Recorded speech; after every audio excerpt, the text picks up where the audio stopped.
Good morning to you. Thanks for joining us here at News 12 Long Island. I'm Jill Conway. Texting, speeding, and drunk, all behind the wheel.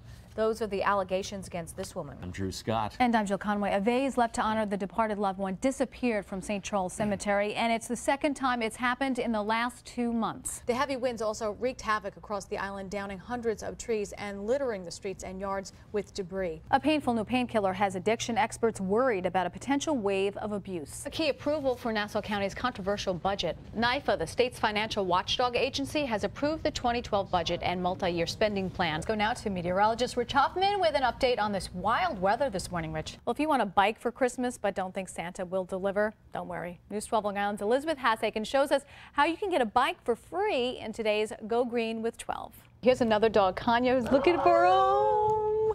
Oh, they're coming right. You're coming up in a few minutes. We got to find these little puppies some homes, hopefully for the holidays and beyond. Look at that.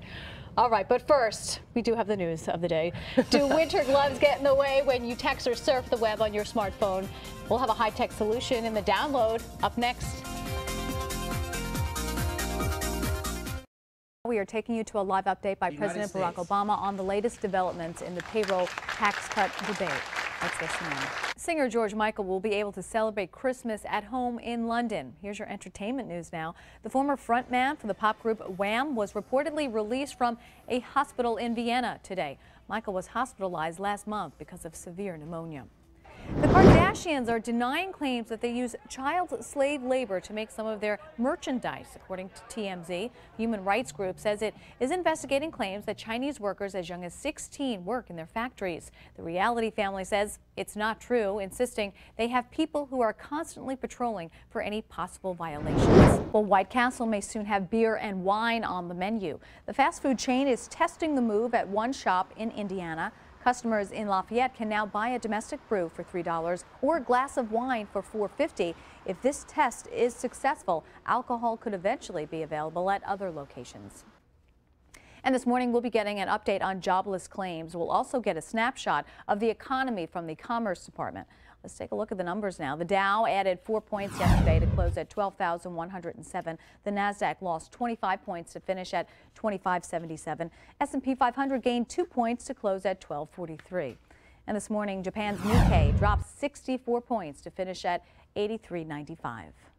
News 12 Long Island's Jill Conway live in Hicksville with a preview. Jill. Well, Elizabeth, it's an important day in politics. You know, in Iowa, Mitt Romney won by only 8 points. Today, he is the front runner in New Hampshire as they head to the polls. Months of shaking hands and kissing babies have come down to this, voting day in the New Hampshire GOP presidential primary, the first primary in the nation.